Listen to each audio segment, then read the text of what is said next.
there. Final left hook coming from Sinugod. And another one. Ishizawa is down.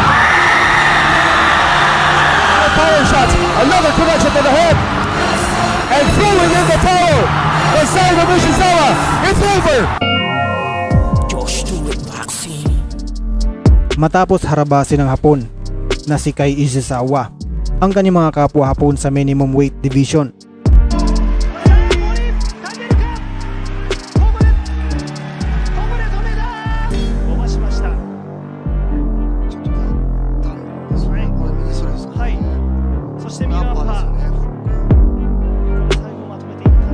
nagkaroon ito ng pagkakataon na agawin ang titulong hawak ng ating kababayang Pinoy na si Reggie Suganov.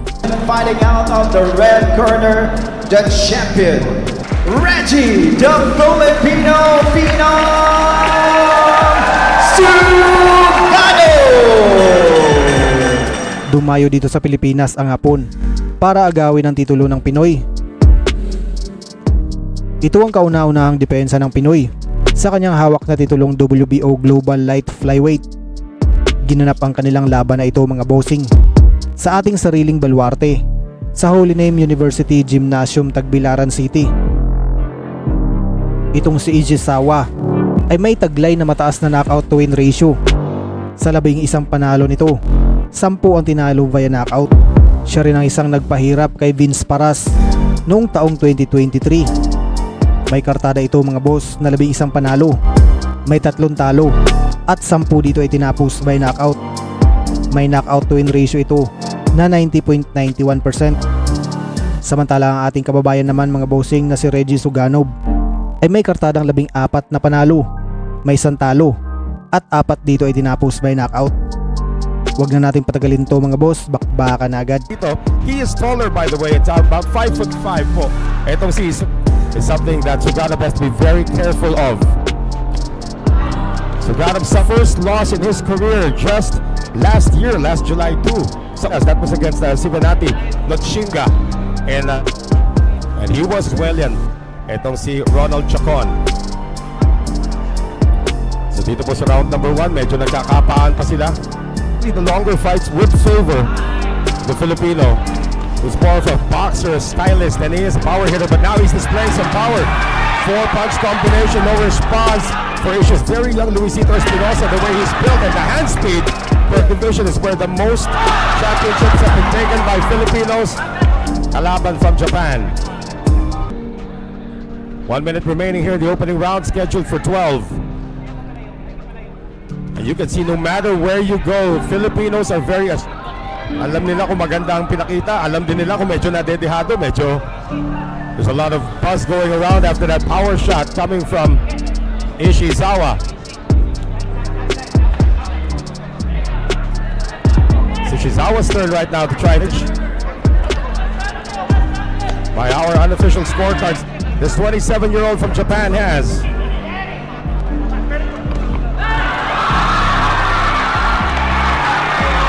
Ishizawa absorbing some punishment. That's a left hook to the head.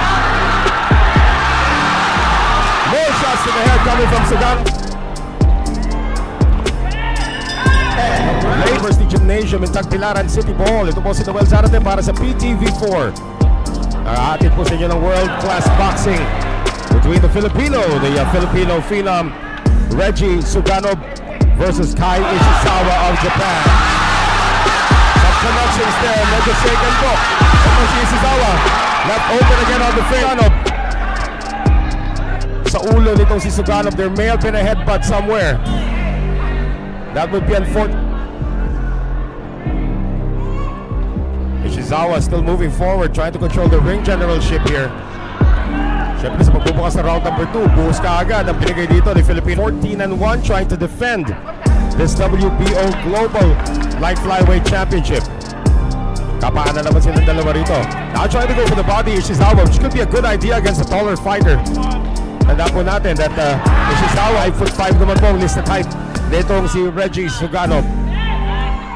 Halfway mark of round number 2 scheduled for 12. Now body shots being exchanged by both fighters. Of Japan, the challenger in the pink trunks. Exchange of jabs. No follow-ups yet so far for Ishizawa, and it appears that Suganov has now tasted how powerful those punches can. Zawa trying to go for as many body blows as he can, trying to soften up his opponent. He's got a 4-inch reach advantage, 4-inch height advantage, and about a 4-inch reach advantage as well. Shots to the body. Better defense, Suganov, as we now enter the final for two. Here from Suganov to the head. So far, the strategy of the Japanese fighters just plow forward and try to go for the body. Final 10 seconds of the round. Still more body shots being thrown by Ishizawa. Closer round. Filipino phenom, as they call him, Reggie Suganov, so far in our unofficial scorecard, has taken the first two rounds. Tanda natin, he has a height record. Ishizawa, of course, out of his 11 wins, 10 wins coming by way of knockout. His last 4 bouts, however, back in 2019, that was his first loss against Masataka Taniguchi. His last outing just last year in October. So this is his first fight since losing to Paras. Headshots now coming from Ishizawa. Shot to the body once again. Every time magpakawala ng isa. Ito si Suganov, and it's one more. So far, no consistent headway being gained by Kai Ishizawa of Japan. Whoever inside, scoring this on it around the ring, of course. Judges are 23 seconds. In a round that really hasn't turned much in terms of Ishizawa from Suganov.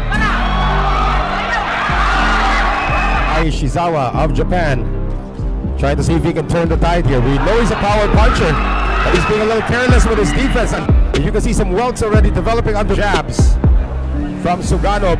A nose thing, but looks like everything's been cleared up for the Japanese fighter. But again, the game plan is still the same. Just move forward, go for na lang po. Dito si Suganov, talaga ginagamit dito. He's got about a 4 over a smaller opponent. The one thing, again, it is Ishizawa just moving forward. And Ishizawa's not taking it. 1-2 parried there by Ishizawa. Again, his defense.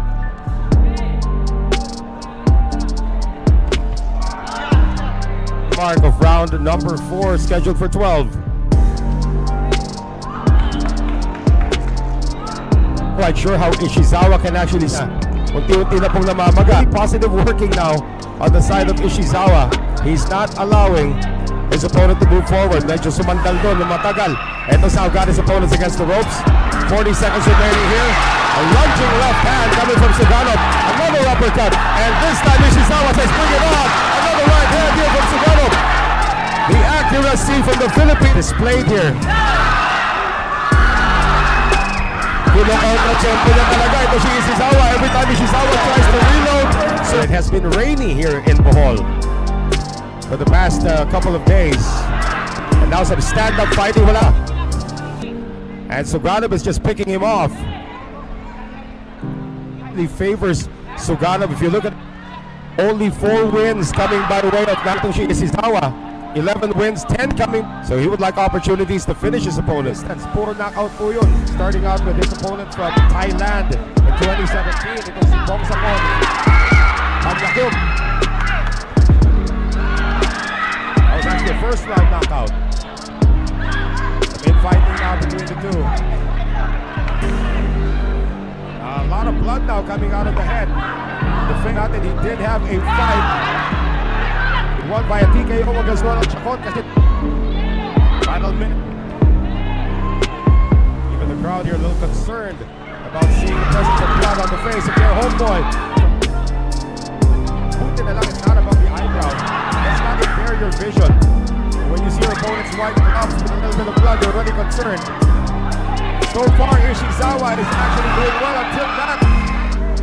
Oh, good exchange there. Ishizawa had the better of it though. Another jab coming in for the Japanese. A lot of misses here for Suganov.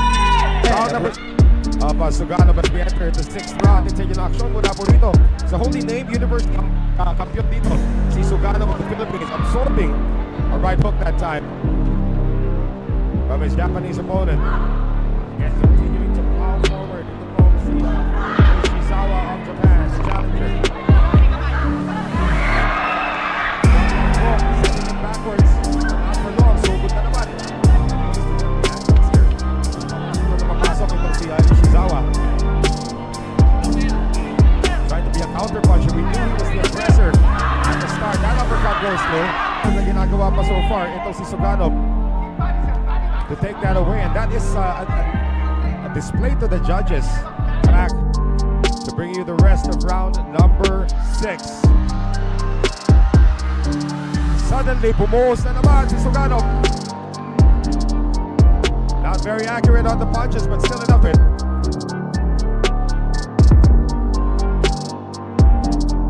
Body exchange. Bottom.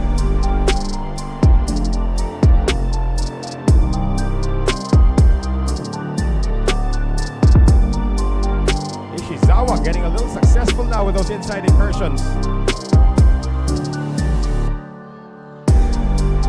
Good left coming from Sinugod. And again, Ishizawa just wants to pin him against the ropes and throw 1 million punches. Uppercut. Gets through another combination here. It's a late surge that might steal the round for Sinugod. Until that point, Ishizawa now entered the 7th round. Still very much the same, but now napapabilis na yung pagsugod dito nitong si Kai Ishizawa of Japan in the referees. Dandek Stapdasan instructs them on what not to do in a tie-up like that. You can see that Suganob's power is sort of taking a breather at the moment. As early as the first round, tuktok pa lamang po. The doctor had to be brought in to check it out. Fight still continues and looks like the wound has been quelled for the moment. Ishizawa once again pounding inside. No response coming from Sinugod, who tries to push him back to the middle of the ring. Now Suganob's reach advantage has been side shots coming from Ishizawa. Pati yung depensa ni Sinugod, unti-unti na pong fighter from Japan.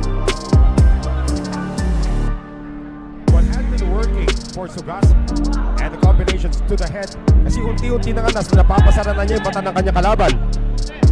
But in this case, boy, Ishizawa looks like the first 5 rounds were just a testing.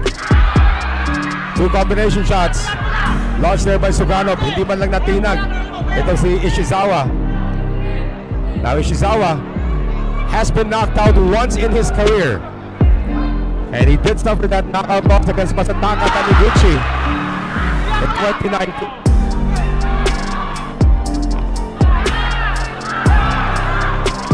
Nauunahan na Sinugod. Again, the reach advantage has been totally negated. Now watch out for the low blows. Taniguchi has really, Ishizawa has really flipped the script here.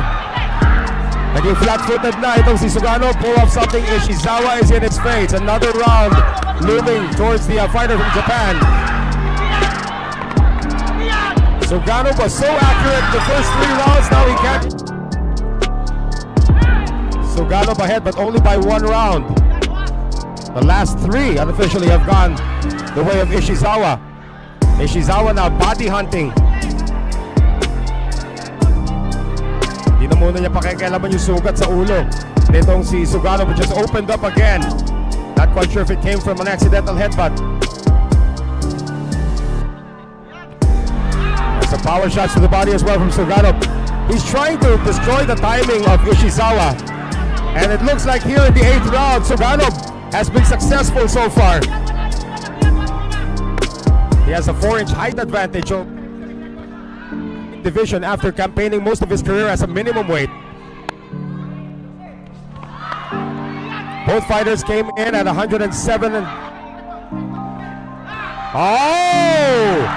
Ishizawa got staggered there by the left hook coming from Sinugod, and another one. Ishizawa is down.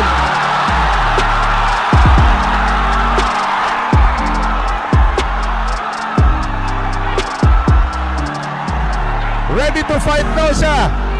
coming out of Suganov's head, and Ishizawa smells the blood, wants to get it back.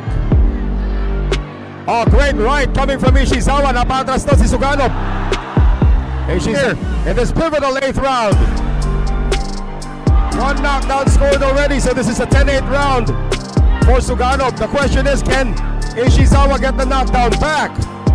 That right hand earlier sent Suganov backwards. Nakabawi na ba? 3-punch combination, all power shots. Another connection to the head. And throwing in the towel. The side of Ishizawa is over.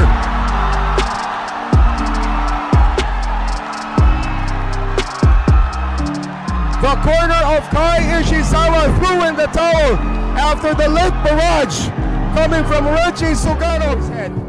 There you can see that. He's got the oxygen on.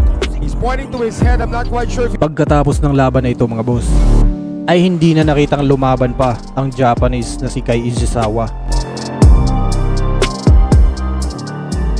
Hanggang dito na lang muna ang ating video ngayon mga boss. Kaya kung ngayon ka palang napadpad sa ating munting channel, mas maganda kung nakasubscribe ka na para lagi kang notify sa ating mga bagong uploads. Maraming salamat sa inyong walang sawang suporta. Mabuhay, ingat po, and God bless!